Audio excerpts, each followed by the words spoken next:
ಅದು ಅಂತ ಮಾಡ್ಕೊತಾ ಇದ್ದಾರೆ. ಕೈ ಹಾಕಕ್ಕೆ ಯೋಚನೆ ಮಾಡಬೇಕಾಗುತ್ತೆ, ಆಡಕ್ಕೆ ಆಗ್ತಿರ್ಲಿಲ್ಲ. ಅದೇ ಇವತ್ತು ವಾಸ್ತವದಲ್ಲಿ ನಡೀತಾ ಇರೋಂಥದ್ದು ಇದೊಂದು ಬೋಲ್ಡ್ ಪಾತ್ರನೇ. ಅದನ್ನ ನೀವು ಇಲ್ಲಿ ನೋಡ್ಬೋದು ಅಂತಾನೆ, ಅವರವರ ಭಾವಕ್ಕೆ ತಕ್ಕಂತೆ. ಹೌದಾ, ಅದು ಜಾಸ್ತಿ ಯಾಕಂದ್ರೆ ನಾವು ಮಾಡಿ ಸೀಸನ್ ಆಗಿತ್ತು ಅಕ್ಟೋಬರ್ ಟೈಮಲ್ಲೆಲ್ಲ.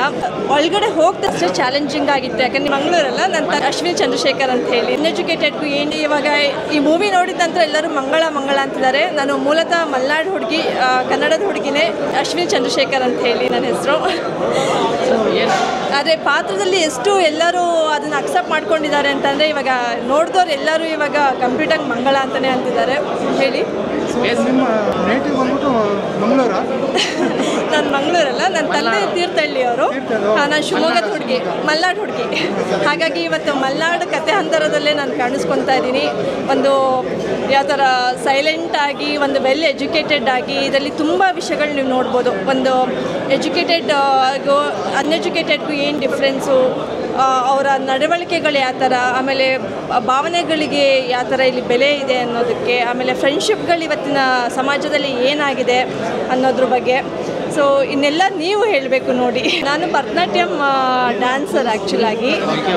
ಖಂಡಿತ ನಾನು ಕೂಡ ವಿಜಯ್ ಸರ್ದು ಚಿನ್ನಾರಿ ಮುತ್ತ ಎಲ್ಲ ನೋಡ್ಕೊಂಡು ಬಂದಿದ್ದೆ. ಇವತ್ತು ಅವ್ರ ಜೊತೆ ಸ್ಕ್ರೀನ್ ಶೇರ್ ಮಾಡಬೇಕಾದ್ರೆ ಅಷ್ಟೇ ಚಾಲೆಂಜಿಂಗ್ ಆಗಿತ್ತು. ಯಾಕಂದ್ರೆ ನೀವು ಕ್ಯಾರೆಕ್ಟರ್ ನೋಡಿದ್ದೀರಾ. ಒಳಗಡೆ ಹೋಗ್ತಾ ಸಿನಿಮಾಕ್ಕೆ ರಿಪ್ಪನ್ ಸ್ವಾಮಿ ಅಂತ ಹೇಳಿ ಒಳಗಡೆ ಹೋಗ್ತಾರೆ. ಹೊರಗಡೆ ಬರಬೇಕಾದ್ರೆ, ಹೊರಗಡೆ ಬಂದ ಮೇಲೆ ಕೂಡ ಮಂಗಳ ಅನ್ನೋದು ಮನಸ್ಸಲ್ಲಿ ಉಳಿಯೋಂಥ ಕ್ಯಾರೆಕ್ಟರು. ಅದ್ರ ಬಗ್ಗೆನೇ ತುಂಬ ಯೋಚನೆ ಮಾಡ್ತಾ ಇದ್ದಾರೆ. ಆಮೇಲೆ ಸೊಸೈಟಿಲಿ ಇವತ್ತು ಹೇಳ್ಕೊಳಕ್ಕಾಗದೇ ಇರೋ ಎಷ್ಟೋ ಭಾವನೆಗಳನ್ನ ನಮ್ಮ ಡೈರೆಕ್ಟರು ತುಂಬ ಚೆನ್ನಾಗಿ ಕಿಶೋರ್ ಸರು ತೆರೆ ಮೇಲೆ ತೋರಿಸಿದ್ದಾರೆ ಅಂತಲೇ ನಾನು ಅನ್ಕೊತೀನಿ. ಈ ಸಿನಿಮಾ ಫಾರೆಸ್ಟ್ ಲೊಕೇಶನಲ್ಲಿ ಆಲ್ಮೋಸ್ಟ್ ಇದೆ. ಸೊ ಆ ಲೊಕೇಶನಲ್ಲಿ ನಿಮಗೆ ಶೂಟ್ ಆಗುವಾಗ ನಿಮಗೆ ಎಕ್ಸ್ಪೀರಿಯನ್ಸ್ ಯಾವ ಥರ ಇತ್ತು? ನಿಮ್ಗೆ ಕಷ್ಟ ಅನಿಸ್ತಾ? ಯಾವ ಥರ ಇತ್ತು? ಖಂಡಿತ ನಾನು ಸ್ವತಃ ಮಲೆನಾಡು ಹುಡುಗಿನೇ, ನನಗೇನು ಅಷ್ಟು ಅನಿಸಿಲ್ಲ. ಬಟ್ ಆದರೆ ಶೂಟಿಂಗ್ ಆಗಬೇಕಾದ್ರೆ ನಾವು ಮಾಡಿ ಸೀಸನ್ ಆಗಿತ್ತು ಅಕ್ಟೋಬರ್ ಟೈಮಲ್ಲೆಲ್ಲ. ಯಾಕಂದರೆ ನಮ್ಮಲ್ಲಿ ಇಂಬ್ಳ ಅನ್ನೋದು ಜಾಸ್ತಿ. ಸೊ ಅದೆಲ್ಲ ತುಂಬ ಜನಕ್ಕೆ ಸೆಟ್ಟಲ್ಲಿ ಇದಾಗಿದೆ. ಆಮೇಲೆ ಹೆಂಗೆ ನಾವು ಪ್ರೆಡಿಕ್ಟೇ ಮಾಡೋಕ್ಕಾಗ್ತಿರ್ಲಿಲ್ಲ. ಸಡನ್ನಾಗಿ ಮಳೆ ಬರೋದು, ಆಮೇಲೆ ಇಬ್ಬನಿ. ನಾನು ತುಂಬ ಎಂಜಾಯ್ ಮಾಡಿದೆ. ಬಟ್ ಶೂಟಿಂಗ್ ಹಾಗಾಗಿ ಸ್ವಲ್ಪ ಡಿಲೇನೂ ಆಗಿದೆ ಖಂಡಿತವಾಗ್ಲೂ.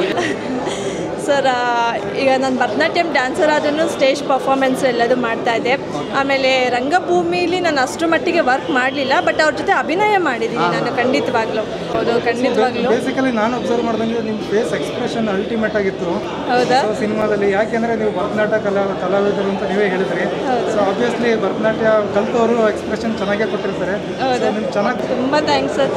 ಅದೇ ನನಗೆ ಆ್ಯಕ್ಚುಲಾಗಿ ಇದೊಂದು ಬೋಲ್ಡ್ ಪಾತ್ರನೇ ಹೇಳ್ಬೋದು. ಯಾಕಂದರೆ ಜನ ಯಾವ ಥರ ಅದನ್ನು ಅಕ್ಸೆಪ್ಟ್ ಮಾಡ್ಕೊತಾರೆ ಅನ್ನೋದು ಒಂದು ಚಿಕ್ಕದಿತ್ತು ನನಗೆ.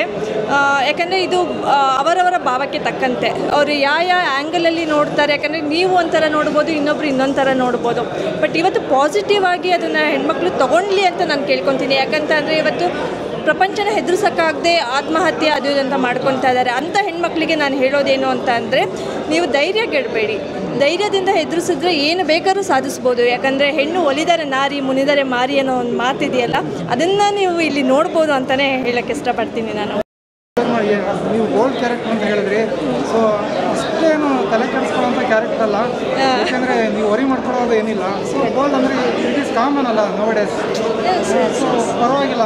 ಬಟ್ ಅದೇ ಇವತ್ತು ವಾಸ್ತವದಲ್ಲಿ ನಡೀತಾ ಇರೋಂಥದ್ದು ಒಂದು ಕಥಾ ಹಂದರನೇ ಹೇಳ್ಬೋದು. ಇದು ಕಥೆಗೆ ಬೇಕಾಗಿತ್ತು ಮತ್ತು ಮೆಸೇಜ್ ತುಂಬ ಚೆನ್ನಾಗಿದೆ. Thank you sir, thank you. ನಿಮ್ದೆಲ್ಲರದ್ದು ಸಪೋರ್ಟ್ ಹೀಗೆ ಇರಲಿ. ಯಾಕಂತಂದರೆ ಎಷ್ಟು ರೀಚ್ ಆಗುತ್ತೆ ಅಲ್ಲ ಜನಕ್ಕೆ, ಅಷ್ಟು ಥಿಯೇಟರಿಗೆ ಬಂದು ನೋಡ್ತಾರೆ.